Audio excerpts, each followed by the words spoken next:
Stella, come. Yeah, we got little Stella.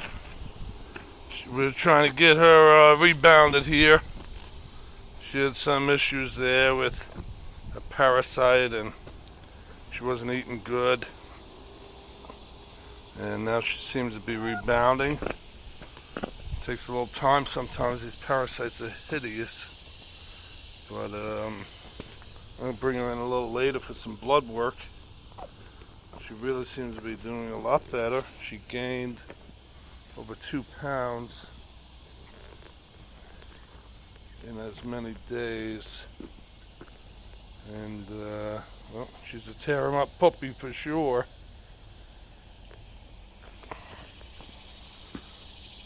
So, yeah, I'll get the blood work. Be careful.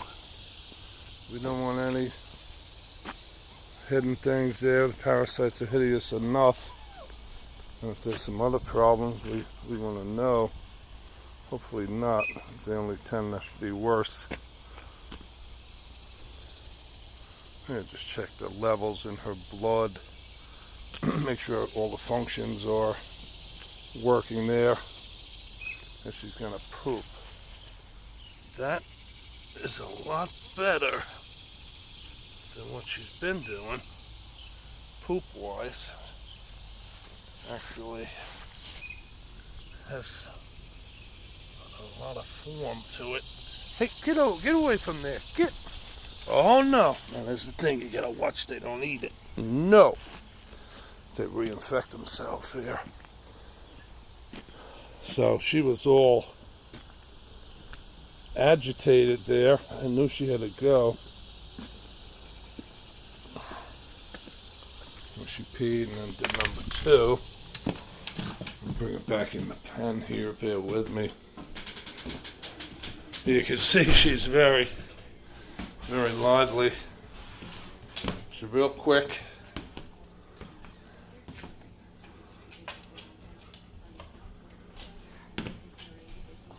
And she drinks a lot of water. We have her on a few different things here. Just trying to get her to eat. It seems like she doesn't eat anything. She does eat. And again, she gained over 2 pounds in a few days. So, I'm really giving her a good dose of Panacure for the Giardia parasite. And just, it's a little slow on the rebound, although much better than she was doing. So, the energy level is always a good indicator, and the appetite, that's really what we're still concerned about. But when they get a bad enough infestation of these parasites, it can take a little while for them to rebound. First you have to get the parasite out, get it all killed there, and then slowly they can rebound. Excuse me. Slowly they can rebound and get back to normal. And so, trust that's the extent of things with her. Again, I'm taking her for a blood test, but I'm very hopeful. It seems likely, very likely. But oh, aren't you something? Aren't you something? Yeah. Yeah, aren't you something? Yeah. Oh, what are you gonna do? What are you gonna do? Oh, whoa. Wow. Oh, that puppy's all ready. Well, thank the Lord. So, I'm gonna put it back in the, well, maybe I'll leave it around a little bit. Yeah, we'll end the video here. And it's George from Watchman German Shepherds. Just a little update on a puppy and a little what to expect when your puppy gets a parasite and some of the different things. And so, really, a couple of parasites I've dealt with, I can tell you quickly, is the Coccidia and then the Giardia. And so they require 2 different medications.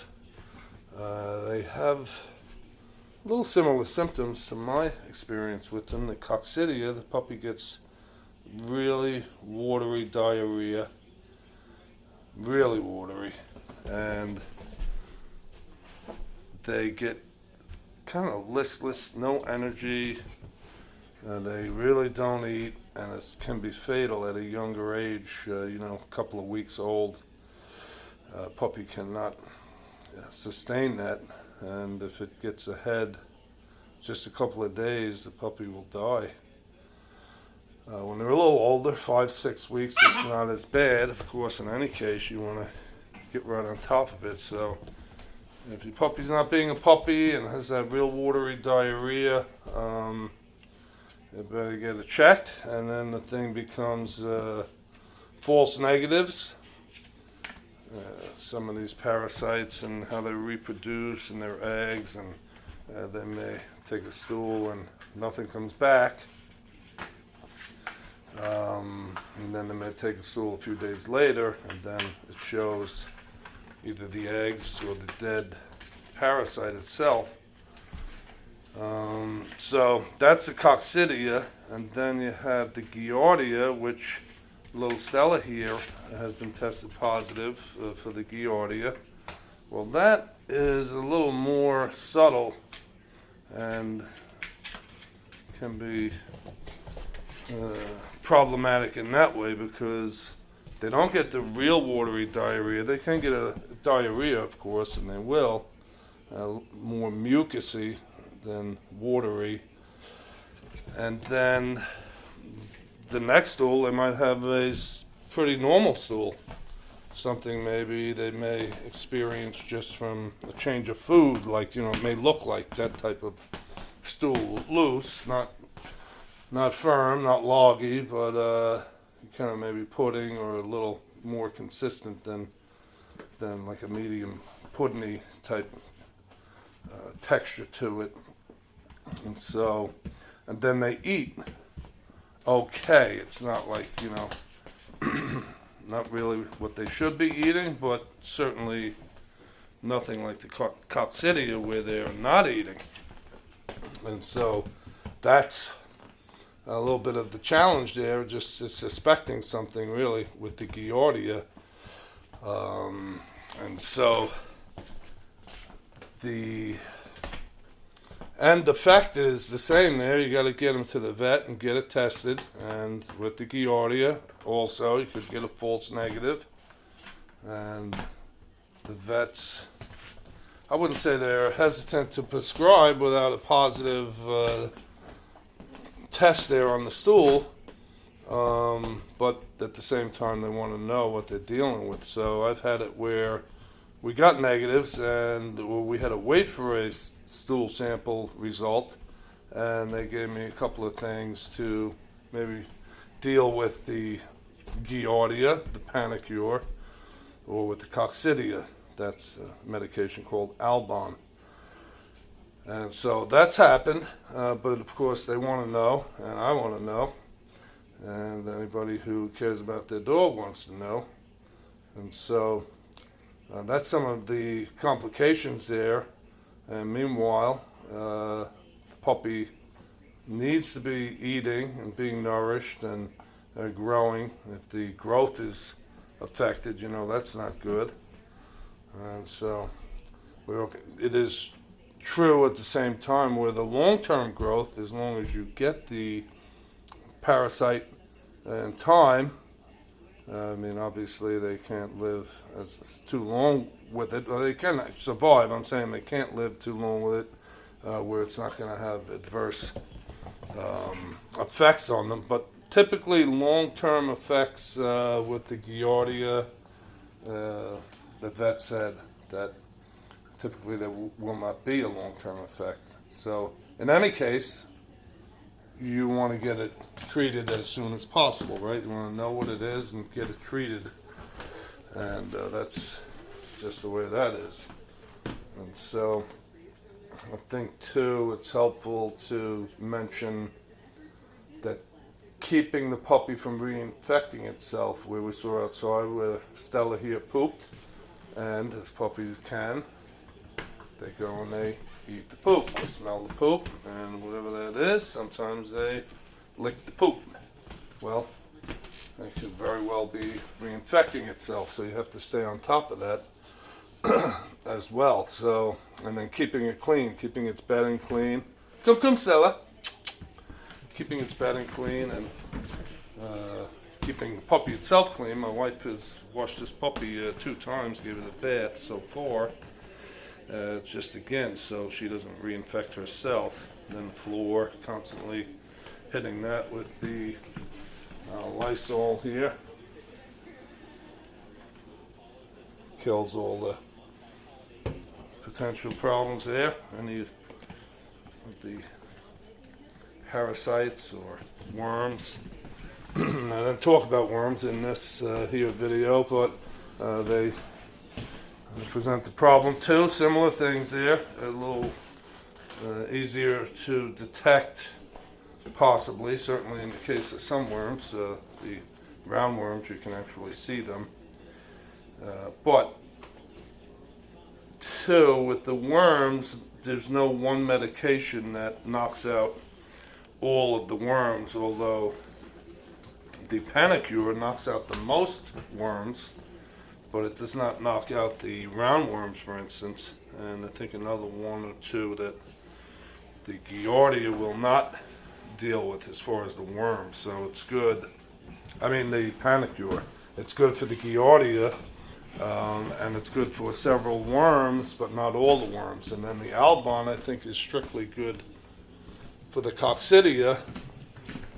And then there's another medication which is good for the roundworms, which is the pyranthal, and a couple of other worms. I don't want to speak without being exact there, but it says on the bottle, and so that just becomes a thing. There's no one fix there, so you got to know what you're dealing with, and you got to get them the right medication. Thankfully, you can medicate over the prescribed amount. If you know you have a parasite or a worm, they're generally harmless. Check with your vet, but that has certainly been the case where I actually had called the people that make Albon, and the vet told me that, or maybe the lab tech, whoever, he told me that there's no danger in overdosing even 10 or 20 times the amount. So it seems it washes right through them there, and it's just not something that's a problem for them otherwise, So it's just a problem for the whatever parasite or worm that you're trying to deal with there. So,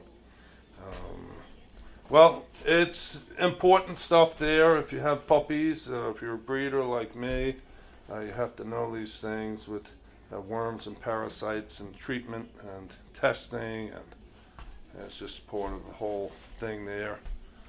Over at one of the vets I go to there, since this year, 2019, they've had over 2,400 cases of Giardia, and I just read the other day where